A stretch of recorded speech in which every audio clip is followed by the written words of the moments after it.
¿Qué pasa, YouTube? How's it going, everybody? Have for y'all today the team builder for week 4 of GBA D League Season 3. Of course, if you guys are excited, make sure to hammer arm that like button down below and let me know in the comments section what you guys think about our matchup going into this week. Now, we are coming off of a pretty nice victory from last week, so hopefully we can keep that momentum going into week 4, where we are facing the New York Klinks, coached by PAPASEA. His channel link and stuff are down in the description for you guys to go check out. Now, even though he is currently 0-3, if I'm not mistaken, is his record, I do not want to take this matchup lightly, because honestly, building for this matchup was a lot harder than I expected. Like, I know Hoopa and Excadrill are giant threats, but then it started to dawn on me, he's got Tauros, which is really fast. Dragon Dance Haxorus is absolutely terrifying, so I have to be careful with that. Manaphy, of course, can be deadly if I allow it to set up. He's got a lot of scary setup mons. Tauros can kind of set up if it has workup, but typically Tauros run 4 attacks from what I've seen and what I've used myself. So I'm expecting an all-out attacking Tauros. Again, the top 6 on my opponent's team down below are the 6 I'm expecting. So Hoopa U is really solid in this matchup. Like, anytime this thing comes in, it basically just gets a kill. Look at my team and tell me what switches into Hoopa. Yeah, I'll wait. You can comment down. Like, you're not gonna put anything. Like, Hoopa pretty much destroys everything on our team, so I have to be very careful around that. Sylveon is stupidly annoying to break, but it's not impossible to break. Like, it's annoying to deal with, but it's pretty dealable with, if you get what I'm trying to say. Gigalith, I think, is really only coming because of Sand for Excadrill, which honestly, like, Scarfed Excadrill could be a pretty decent bring as well, but I think Sand is more likely of what he's going to want to bring looking at the matchup initially, so that is what I'm expecting him to want to bring. Then Manaphy, of course, absolutely terrifying. And then Tauros or Haxorus, I think, is going to be his 6th mon. Tauros if he just wants an immediate wall breaker. Haxorus if he wants a deadly setup late game sweeper. So with that being said, let's jump right into this. Shouts out to the front office homies as well as the Bullet Punch Club. So yeah. So as you guys can see here, we have our first member, Eddie, aka the Greninja. Rest in peace, Eddie Guerrero, favorite all-time wrestler. The reason actually why I got into wrestling. Okay, going down memory lane. But yeah, Greninja actually has a phenomenal matchup this game. Like, look at his team and nothing switches into Greninja. As much as I would love, absolutely love to have Specs Greninja, like, if I brought Specs, nothing switches in safely.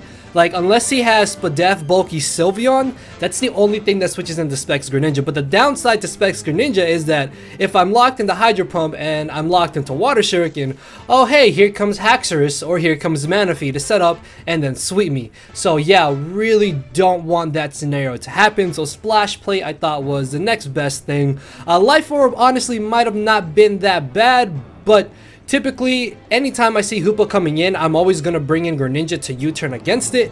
And if he sees that I have Life Orb, eventually he can pivot in and out and wear me down with Life Orb and with Rocks and potentially Sand, and I really don't want that. So I really felt Splash Plate was the best item to carry in this matchup. Dark Pulse is also really nice just to be able to hit the rest of his team neutrally. Yeah, Ice Beam could be really good as well. Spikes or even Toxic Spikes I contemplated about bringing, but just I need these 4 offensive moves on Greninja, because the great thing about Water Shuriken is that even if I get 2 hits, I'm still going to be doing minimum of 40% to the Excadrill. If I do get 3 hits, then I do about 61 to 70% I think, which is actually really nice if he does turn out to be a Life Orbed Sand Rush Excadrill, because that just means anytime he switches in to Stealth Rocks and he goes for an offensive move to take that 10%, then that's going to be excellent for me, because I will have a better chance to then revenge kill him, with hopefully the Excadrill not doing entirely too much damage to me. Water Shuriken is also nice to pick off potentially the Tauros, and we need max speed to outspeed the Mega Pidgeot, unfortunately. So yeah, I can't exactly touch Serena and I guess Manaphy can still chew a Dark Pulse, but for the most part, Greninja is just really here to kind of apply offensive pressure, revenge kill when it can, and just go from there. Otherwise, again, specs would be so amazing if you didn't have Manaphy or Haxorus. So moving on down the line, we have, of course, Alexa Bliss, the Tapu Fini. Originally, this was going to be fast enough to outspeed Adamant Max Speed Hoopa, but the great thing about, well, no, sorry. The bad thing about that is that then the team became more weak to Scarfed Excadrill, which again is a likely bring, but I mainly feel like Sand Rush is the route he's going to want to go with, because again, that looks a lot better at first glance in my opinion. But defensive Tapu Fini also just gives me a safe pivot mon as well. It would have been nice to have enough speed to outspeed a Adamant Hoopa, but he could maybe bring Scarfed Hoopa. That looks like a pretty solid revenge killer this matchup. So if anything, I would much rather be a little less weak to the Excadrill, and I can still kind of pseudo deal with the Hoopa just the same as I would have been able to if I was a speedy Fini or not. So Nature's Madness is excellent because Sylveon is again really annoying to deal with. Like, again, it's not unbreakable, we can definitely break it, it's just trying to figure out how to exactly break it, if you get what I'm trying to say. And with the combination of Nature's Madness and Taunt, Tapu Fini can definitely break down the Sylveon. We may even be able to stop a setup Manaphy. We can wear down Weezing as well, catch something for 50% on the potential switch-in. Surf, it's just nice to be able to hit his entire team along with Moonblast. I think we actually hit everything for neutral or super effective damage with Moonblast and Surf, so that's mainly the reasoning for the dual stabs. I thought about maybe bringing Scald for the Pidgeot because I could burn the Pidgeot potentially, or even burn the Weezing or the Rotom Freeze.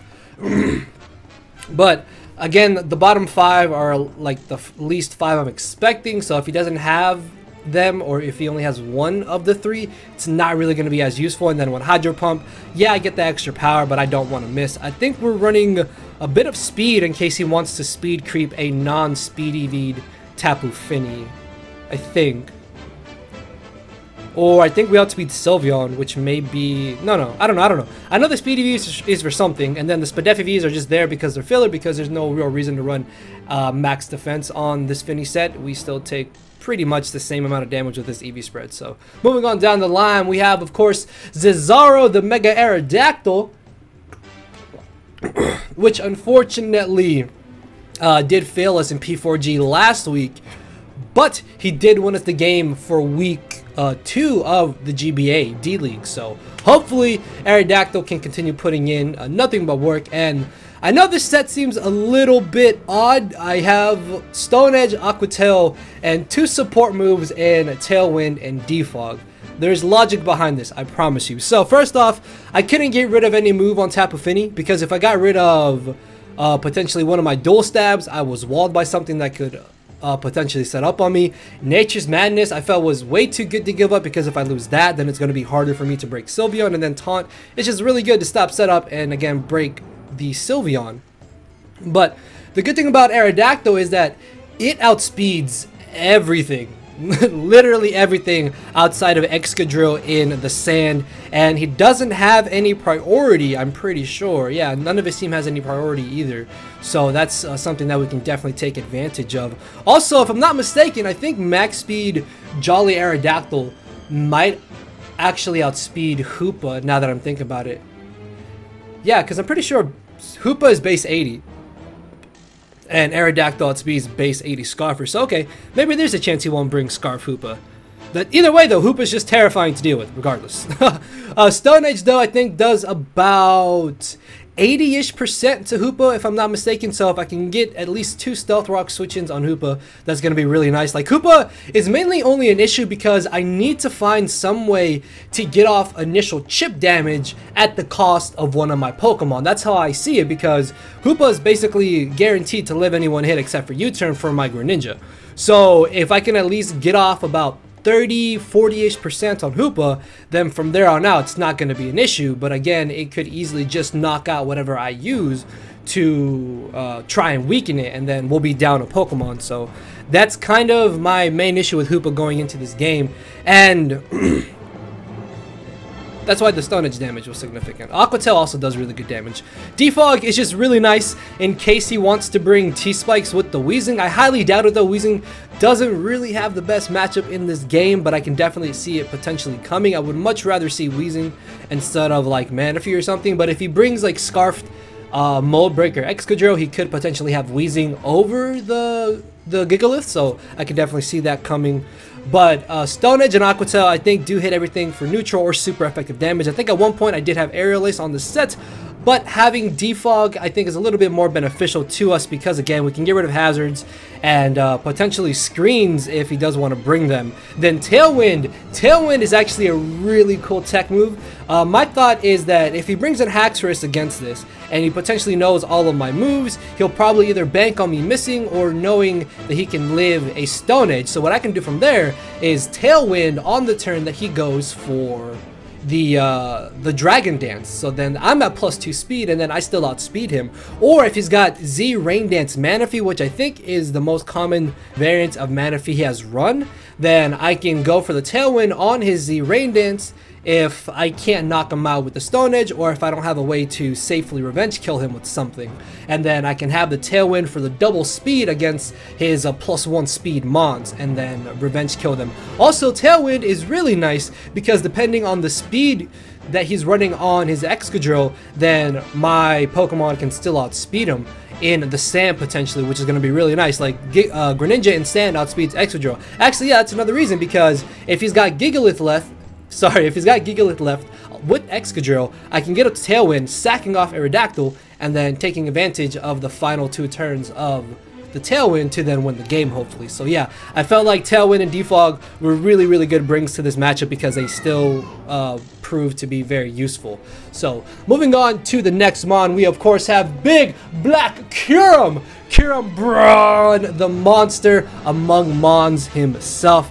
Kyurem-Black. Now this set is specifically made to just annihilate and wipe the floor with Sylveon. We can easily get up a substitute potentially on the Weezing. If he doesn't have Rock Blast on the Gigalith, he could miss Stone Edge, which can also come in handy. We may also be able to get up substitute on a potential switch out or a locked in Rotom Freeze if he wants to bring that. If we can force out the Hoopa, then we're able to get up a substitute, which is really nice because defensive Sylveon, again, is a massive, massive nuisance in this game. Iron Head into Corkscrew Crash, I think it's called. The Steel Z-type move is a straight to a KO on Sylveon. Ice Beam does about 50-ish% to the Excadrill, which means if we can either get up rocks or if it is Life Orb, we put it into range of where Water Shuriken from Greninja will be able to revenge kill it, which is nice. Fusion Bolt, I think, has a really good chance to OHKO a purely offensive Manaphy. If not,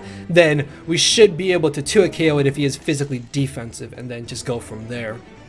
And then yeah, just Iron Head for Sylveon, honestly. I think Iron Head actually still does a really good chunk of damage to the Hoopa too, but I mean, I have Fusion Bolt for that. So, moving on down to our next Mon, we have Rey Mysterio, the Raichu, making his return. Although this time he's not bulky, he is a very speedy revenge-killing variant of Raichu. I think if Excadrill is adamant, we can actually outspeed it in sand. I think it's gotta be Jolly in order to outspeed Scarf Raichu. Feel free to correct me if I'm wrong, but I'm pretty sure. I didn't really look into it because I would just assume he's Jolly anyways, unless I was able to tell from a damage calc during the actual battle. But I'm just going off of that I'm pretty positive we outspeed if he is adamant. Either way though, Raichu is a great revenge killer in this game. Look at his team, look at this moveset. We hit absolutely everything. We can pick everything off, or we can just put things into range to be picked off by something like Water Shuriken from Greninja or Speedy Mega Aerodactyl. And this Raichu actually benefits a lot from Kyurem, I feel like, because again, Kyurem-Black is just really here to weaken his team, wear it down, so we can then finish it off. And that's where Raichu comes in. It can pick something off, revenge kill, and even get Volt Switches into Kyurem-Black to potentially break something in front of it. Now obviously, I have to play very careful with this set, because if I lock myself into Thunderbolt or Signal Beam, then in comes Haxorus, and that's very bad. If I don't lock myself into one of those two moves, I don't give Haxorus a free setup, and Focus Blast does as much damage as a Hidden Power Ice to Haxorus, plus the benefit of Focus Blast is that we can also hit the Excadrill for super effective damage, which is nice. Thunderbolt is really only going to be used once Excadrill is gone and once the Haxorus is gone, or if Haxorus is weakened enough where I can knock it out after rocks, then that's another scenario where I'm mostly gonna be Volt Switching if I can, to be honest, or if I can revenge kill something.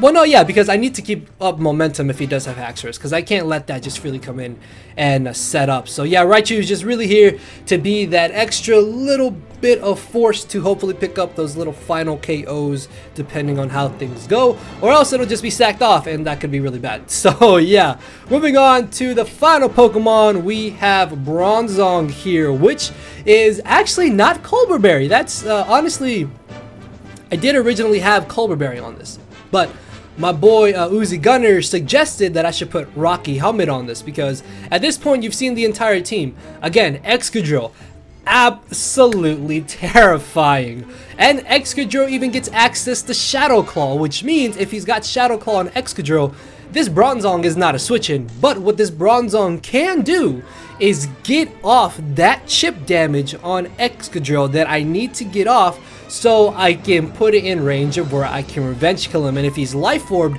after 2 Life Orb hits and 2 Rocky Helmet hits, I think he's definitely in range of where Greninja can just come in and revenge kill him with the Water Shuriken. Explosion is there in case he doesn't have the Excadrill and it feels like he can set up with Haxorus or he can set up with the Manaphy. I can just explode right in front of them. Heavy Slam is excellent as well, because this is going to allow us to safely 2 KO any variant of Sylveon, or we can pop a potential Babiri Berry on the Sylveon, and then Earthquake is literally only for Excadrill because I need to be able to at least get off 1 hit on that if I'm not able to get out my rocks.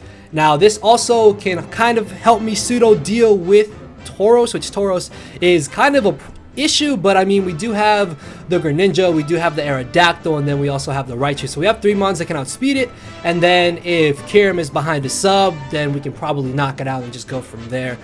This is also my kind of pseudo switch into Mega Pidgeot, because Mega Pidgeot could also be a little bit annoying, but I really don't think he's going to bring it because of Mega Aerodactyl. I mean, Mega Aerodactyl can easily just switch into Pidgeot without any real worry of it. And then I guess Bronzong could, not Bronzong, but Weezing could also be a slight nuisance, but I don't expect Weezing to come, to be honest. And even if it does, I'm fine with that. I should be able to play around it accordingly. But yeah, guys, that is going to be our squad for this week. Let me know what you guys think about it in the comment section below, and the actual battle will be going up tomorrow. So, later, everybody. Cause my brain and heart are both tied in a knot, and this hinders me from crying a lot. This causing me to show no emotion, but when I said I cared, I wasn't joking. But I guess it's too late for me to become broken. For now, I'm living with no more pain, tears of hoping. I'm just coasting. Yeah, I said I'm coasting. No more pain, tears, and hoping. For real.